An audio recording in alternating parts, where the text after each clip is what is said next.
Hey friends, this is Bill MacDonald, the writing doctor, and I want to touch on every subject and every grade level for this video. I want to introduce you to my friend. Uh, he's the grammar police. He's better known as PAW Patrol, but for the sake of this video lesson, he's going to be a word bank. Since Halloween is coming up soon, at Walmart, you can purchase lots of these little plastic containers with pretty much every superhero, minions, everything you can imagine. You can even buy the little 88-cent jack-o'-lantern, anything big enough to put tickets in, because he's going to be a word bank or a phrase bank or a sentence bank. Every time that your students get caught saying a word or a phrase or a sentence, you can give them 1 or 2 tickets with their name on it and put it inside the word bank. If they write that word, phrase, or sentence, what they're doing is actually applying writing, transitioning from the reading. In the alphabet, reading comes before writing. So your kids are going to be exposed to vocabulary of all subjects by you each week. And I want you to test them on their ability to apply that vocabulary in every subject. Now, in 2000, I believe it was 2008, they asked the 4th graders, write about one invention. Invention is something that you would learn in science, but because many students didn't know what an invention was, they ended up getting 24,000 zeros.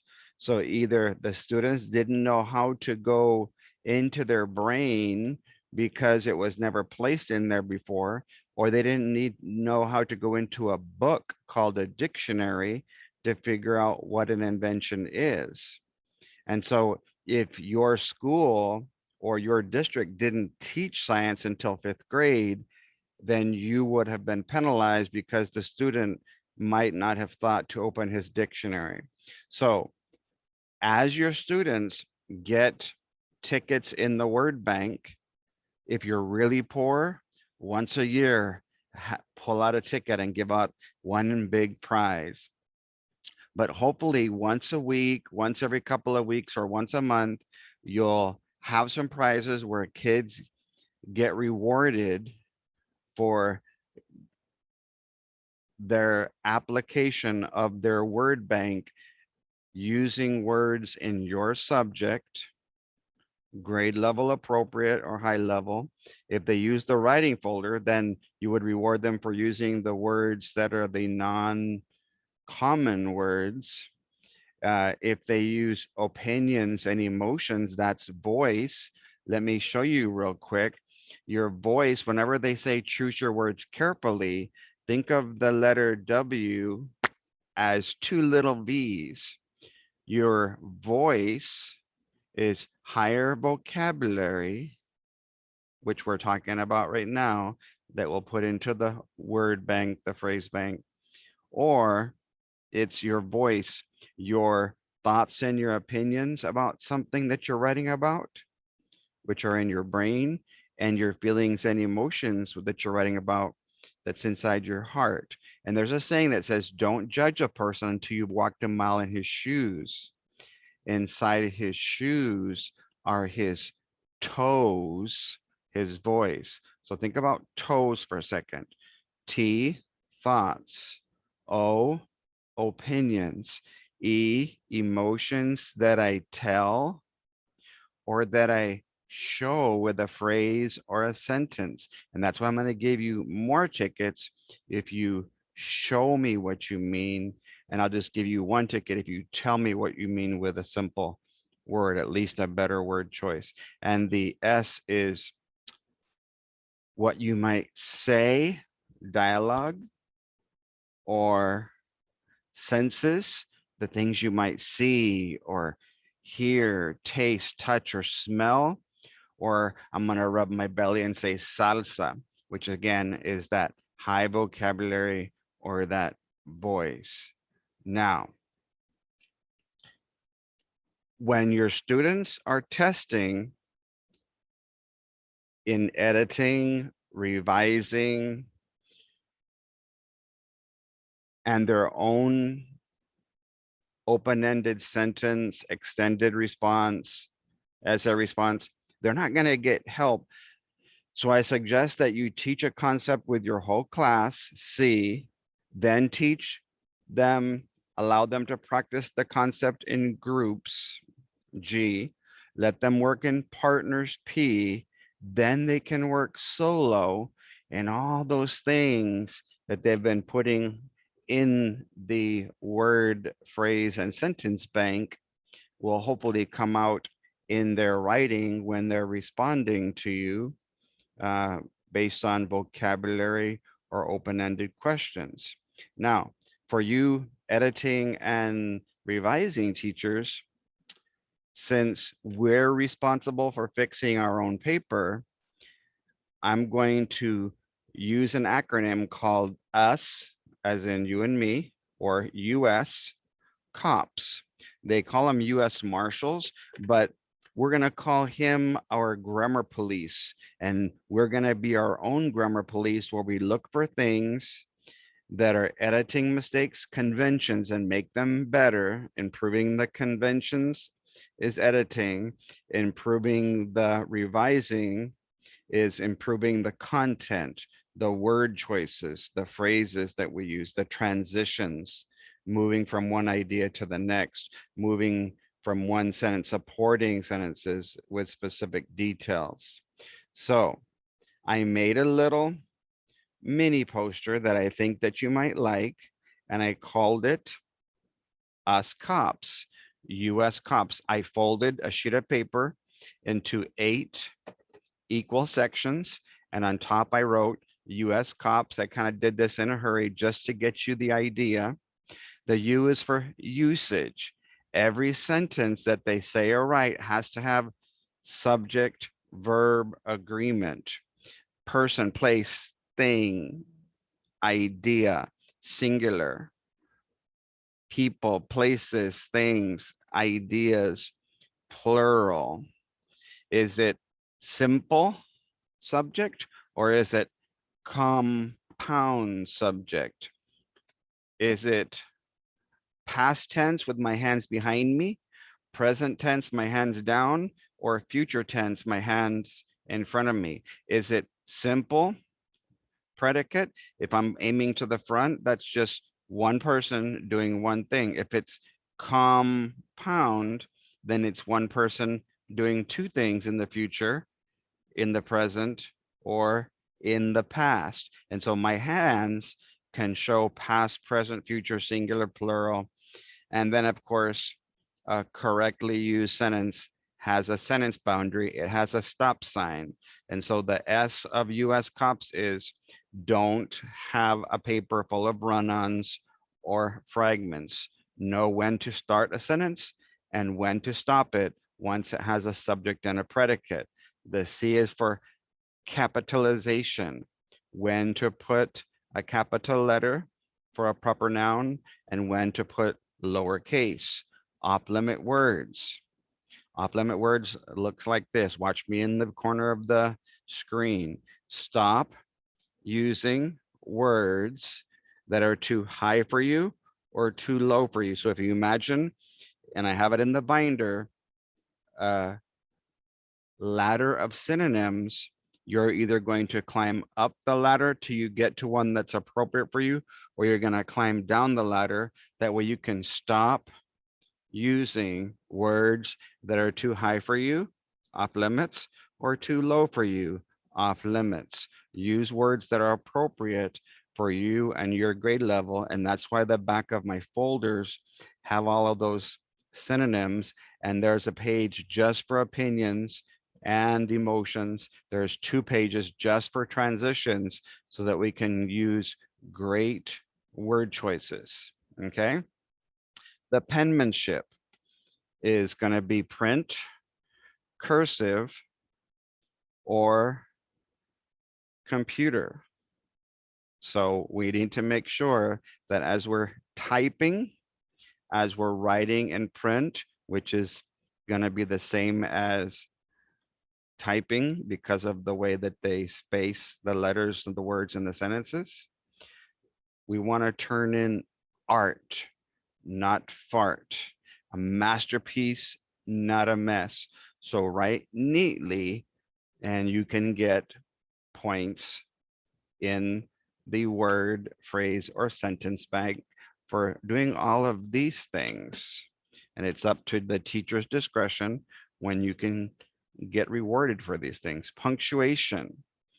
We talked in our last video about the importance of having red stop signs called periods, exclamations, and question marks, and yellow signs that are commas, up apostrophes that go up, contractions, opening and closing quotations, and for the upper grades, colons and semicolons. And the cool thing about a semicolon and a colon, a colon, a body part, is in the middle of your body. It means you have an independent clause in the upper part of your body. Then you have a colon followed by an example of something that you're talking about in the independent clause, or a semicolon.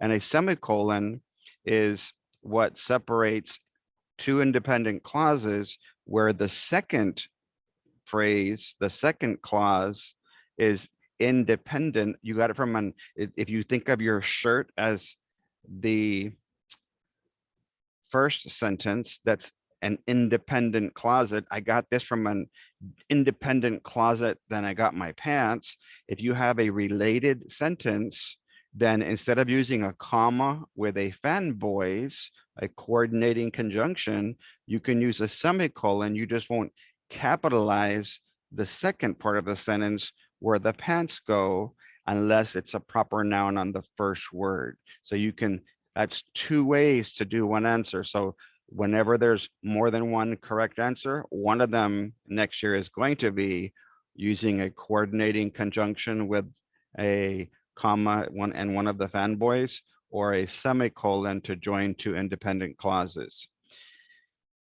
Then we have the last one, spelling, where you see the word, you take a picture of it, you say it out loud, 1 syllable at a time, you chunk it, you break it down phonetically, you break it down in pieces, sound it out. And even if you don't get a spelling word perfect, what I've seen in the past is the readers won't give a 0 as long as they can follow your thought process. If they can sound out what you were trying to say with your pencil, with their mouths, or with their eyes, then they'll give you partial credit. At least they won't give you a 0 because it will be legible.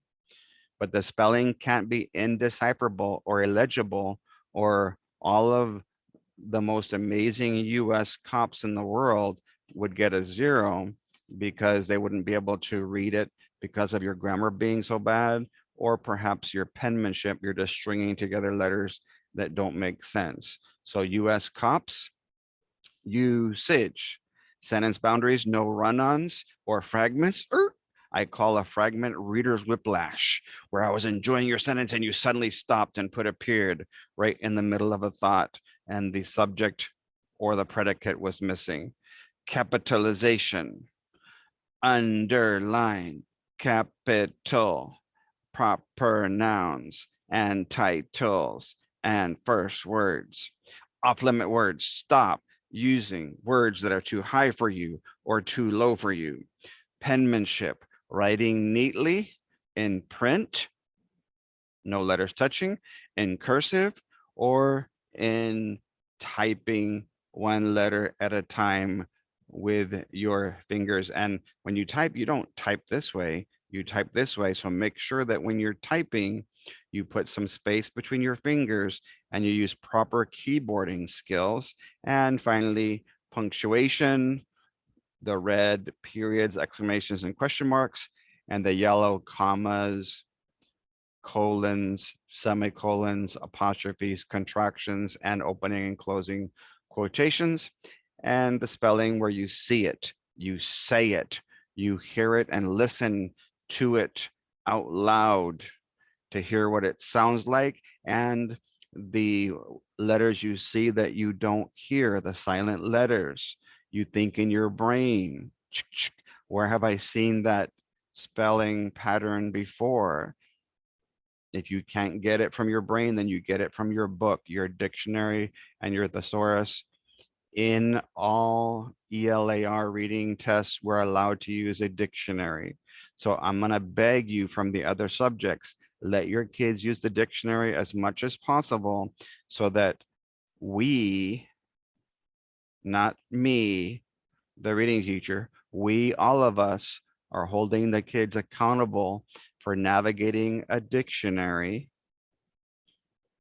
and or a thesaurus, so that when we write, we're not using the same words all the time. We're not using repetition. So I hope you like the US COPS. I suggest that since we're still several weeks from Halloween, that you get yourself your own little word bank, and somebody in the classroom can have that job as the ticket master. They will be in charge of the tickets if they can be responsible. And it has to be somebody that can concentrate on what you're saying and doing, but be able to quickly write the name of a person. The fastest way to do this is every single student is assigned a number in your classroom, and you could number from 1 through 25 if that's how many kids you have, and the student would just write that number, and you wouldn't worry about writing whatever word or phrase or sentence that would take a little bit too long. And if you had 3 classrooms, you could either have 3 banks, or you could put them all in the same bank, and that way the kids know they're all competing against each other. If you're a teacher, you're probably pretty poor, so you can't be affording too many prizes. But if you want, if you have 3 classrooms or 4 classrooms, you could have 4 word, phrase, or sentence banks. And by sentence bank, whenever the kids show, don't tell, the best example I can give is a student was scared in 4th grade, but instead of writing scared one word, he wrote a simile. He said, it's like when you shake a soda bottle hard and you open it up. He basically felt like he was going to explode. And so when you're showing me, I'm going to give you 2 or 3 tickets for that with your number on them or your name, versus only giving you 1 for saying scared. A girl who was writing about the frustrations of going to school, she wrote at the beginning of her essay, every morning the car ride to the school is a blur. She couldn't even concentrate on where she's going or what she's passing. Every day to this, on the way to school, the ride is a blur, and the butterflies inside my stomach transform to writhing, agitated snakes. So she could have just said that she was nervous, but she showed you by letting you see that her world is a blur in the mornings, and that there's not just butterflies inside her stomach. There are snakes, and they're eating her alive. And I could tell that it didn't get better on the way home. She wrote, it's the same every evening. I just run to my bedroom, throw myself on my bed, and sob my stress and anxiety into a much enduring pillow. Now that person was showing their voice. One more, my son, one time, he wrote about his favorite place being a tree in his backyard. Why? because he could play medieval games with his best friend David in that tree. And so at the end, you could either restate, which is a lower level, a 1-2 student would do that.